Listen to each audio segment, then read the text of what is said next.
Hello Margaret, could you introduce yourself for us? My name is Margaret Sentamu. I have lived and worked in York for the last 13 years. Before that, my roots are in Uganda, East Africa, but we've lived our adult lives here in the UK, my husband and I. Great, thank you. Could you tell us why World AIDS Day is so important?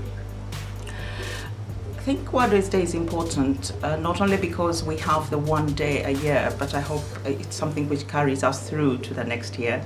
But it's quite significant in that it's the one day we really want to raise awareness about the horrors of HIV/AIDS and how it can have such a devastating impact on the individual, but also members of the family. Raise awareness and tell people about the fact that of 30 years on, we've achieved so much, and without retroviral medication, people can live very fulfilled lives, and therefore we need not fear, but we need to encourage more and more people to be tested so that they're safe, but also because they can be given the medication that they need to be able to live fulfilled lives. Great. Thank you, Margaret. I think you've answered the next question already. So why is HIV testing so important? It's important because it can be, the virus could be quite latent. I come to HIV from the lived experience. In the 70s and 80s, my own country, Uganda, was ravaged. We had a huge pandemic of HIV. Loads of people were dying. My husband and I lost members of our family, brothers and sisters were dying. We were left with a lot of orphans. And we just did not know what was going on, how this could be stemmed. And the antiviral medication came in much, much later.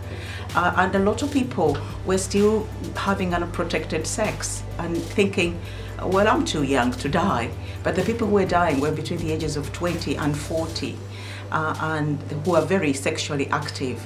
So people were in denial, even when they were attending their family and friends' funerals.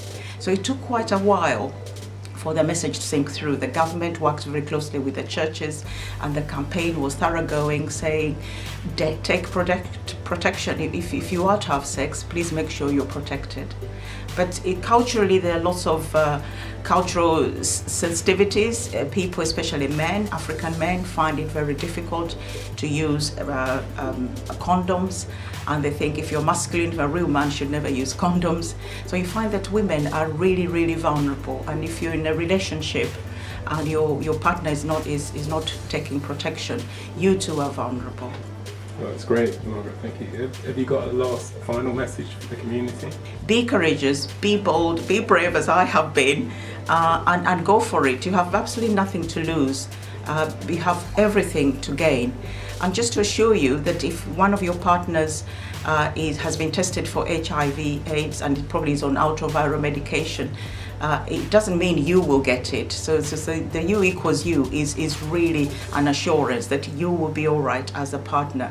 So be brave, go forward, and if you're able to talk about it to someone, encourage that person to go forward and be tested.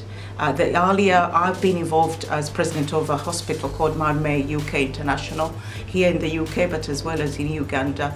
And we see a lot of people who've had the virus later on in life. It has lain dormant, and after the effects of that later on, late diagnosis, are pretty devastating. People have lost, it has affected their mental health well-being, it has affected their mobility, and rehabilitation takes a long, long time to help people back onto their feet.